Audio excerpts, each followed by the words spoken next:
Hi అండి, అందరికీ నమస్తే. Welcome to our channel Jalaja tailoring and blogs.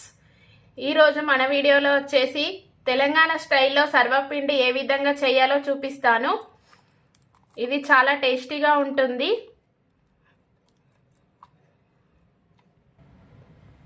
ఇది పిల్లలకి స్నాక్స్ రూపంలో కానీ మనం టిఫిన్ రూపకంలో కానీ తీసుకోవచ్చు. చాలా టేస్టీ. మొదటగా మనకు కావాల్సిన పదార్థాలు: 2 కప్పుల పిండి, బియ్యం పిండి, 1 కప్పు తురుముకున్న ఉల్లిపాయ ముక్కలు,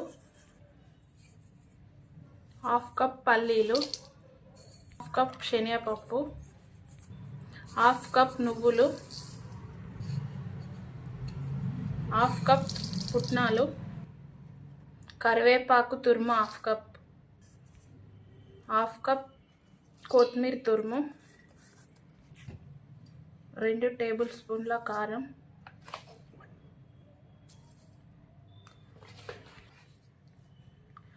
1 టేబుల్ స్పూన్ సాల్ట్,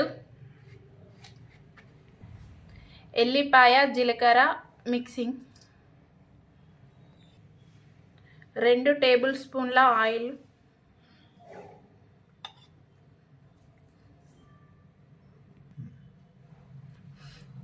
ఈ ఆయిల్తో ఇప్పుడు ఇవి పూర్తిగా కలిసేటట్టు కలుపుకోవాలి.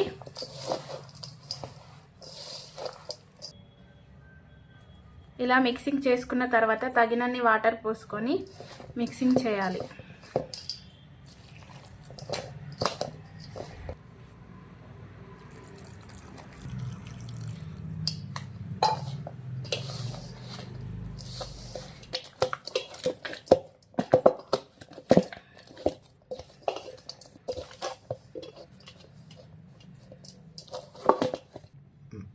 పిండిని ఈ విధంగా మిక్స్ చేసుకోవాలి. ఇది మన చపాతీ పిండి కంటే కొంచెం లూజ్గా కలుపుకోవాలి. ఈ పిండిని ఇలా కలిపిన తర్వాత సర్వపిండి గిన్నె తీసుకోవాలి. 1 స్పూన్ ఆయిల్ వేయాలి. గంజుకు అన్ని మూలల అంటేలా ఇలా తిప్పుకోవాలి. తర్వాత కలిపిన పిండిని ఇలా ముద్దగా తీసుకోవాలి. ఇప్పుడు ఈ పిండిని ఈ గంజుకి ఇలా ప్రెస్ చేయాలి.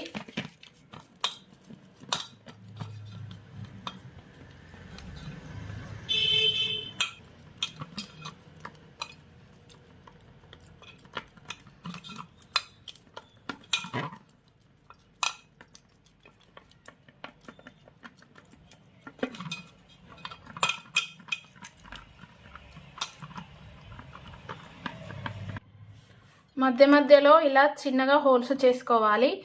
ఎందుకంటే కిందికి ఆయిల్ వెళ్ళి మనకి మాడకుండా పర్ఫెక్ట్గా వస్తుంది సర్వపిండి.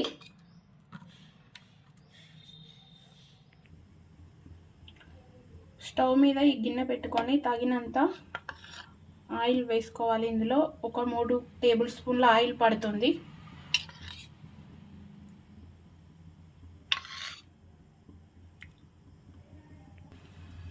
ఇప్పుడు స్టవ్ని మీడియం ఫ్లేమ్లో పెట్టుకొని ఇది కాల్చుకోవాలి. సర్వపిండి దీనిపై మూత పెట్టుకోవాలి. మధ్య మధ్యలో ఇలా గిన్నెని తిప్పుతూ ఉండాలి. అన్ని వైపులా పర్ఫెక్ట్గా కాలుతుంది.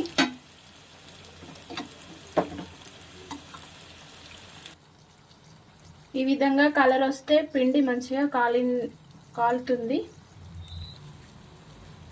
ఇప్పుడు పూర్తిగా సర్వపిండి రెడీ అయింది. ఈ ఎక్స్ట్రా ఉన్న ఆయిల్ని ఇంకో గిన్నెలోకి మార్చుకోవాలి. ఈ ఆయిల్ని ఇందులో వేసుకోవాలి. తెలంగాణ స్టైల్లో సర్వపిండి రెడీ అయిందండి. చూసారా ఎంత పర్ఫెక్ట్గా వచ్చిందో. నా వీడియో కనుక నచ్చినట్లయితే లైక్ చేయండి, షేర్ చేయండి, సబ్స్క్రైబ్ చేయగలరు.